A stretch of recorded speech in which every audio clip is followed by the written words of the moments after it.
concesionaria, que non ven cumplindo nin cos horarios nin cas paradas, os numerosos inconvenientes que lle ocasiona os vecinos de Mos que utilizan o transporte público de viaxeiros. A nosa pregunta é que medidas urxentes vai a tomar. Sabemos que hoxe saliu na prensa a súa reunión con a persona responsable deste asunto a nivel Xunta de Galicia, pero, bueno, está moi ben a foto de cara a galería, pero queremos saber cales son as consecuencias para a empresa concesionaria e que medidas se van a tomar ao efecto. Eu chamei a semana pasada para informarme que pasaba co tema da estrada de Benarrans, que ten, pois, como se despois chamarche por ali, mirache que está, pois, bastante descuidada, non? Desde a parte de Cruxeira hasta arriba, non é un tramo só.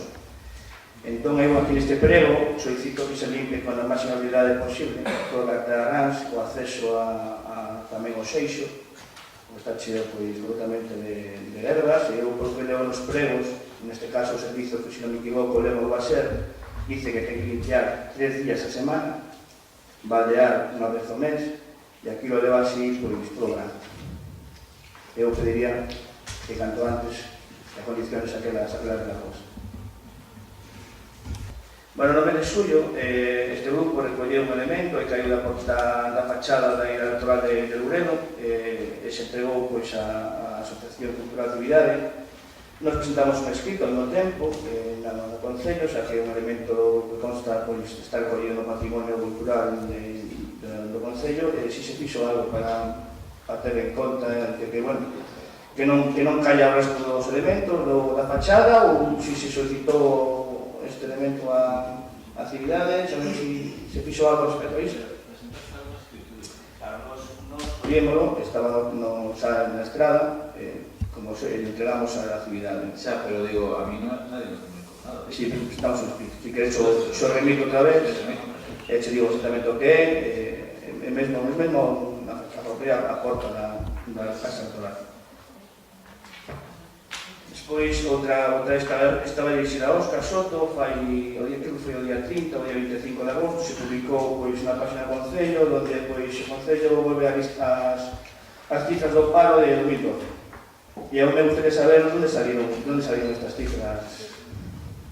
Pois saíron dos datos oficiais que lle dimos a Comisión Informativa. O que pasa é que o seu grupo, que é incapaz de tolerar, é que, evidentemente, está creando emprego, porque hai outros que poden decir, que o dicen, bendito, maldito, que se precaron e pegaron, que ustedes negan a evidencia de que, efectivamente, cada día hai máis emprego e que cada día, pois, os números de desempregados en Mos e na restauración son menos. Pero, bueno, son datos oficiais que te hemos aportado na Comisión Informativa. E este grupo, eu personalmente acudí a esa comisión, e este grupo ten esa información que quireche, por petición nosa, ademais. Eu che vou falar solamente do dato que leche nesa nota de prensa do 2017, donde dice que hai unha reducción de desemprego de 113 persoas. En Xaneiro, persoas de alta na Seguridade Social en Xaneiro hai 7.777. En xullo, que foi o dato que nos leche aquí, 7.772, 5 persoas menos. Eu tamén vi o subir. Quero dicir, os datos son os que nos leche aquí ven publicados na xencia por medio da xencia de votación. A poboación activa, e o total todo o mes. De xaneiro a xuño, pois hai 100 persoas menos. Eu me gustaría que me explicaras onde salen esas 113 persoas. Eu me ciño a información que nos leche aquí. E me ciño o dato este. Nova Santa na Seguridade Social, menos 5 persoas. E chegou a decir, eu como persoas traballadoras, o que menos vou consentir é que se soen con estes números. E estes datos son nos leches ti. Non me estou inventando ni nada. O que non se pode consentir é que se fale tan alegremente dun dato que ainda por riba nos vosos propios datos é mentira. Aquí o dice, Óscar.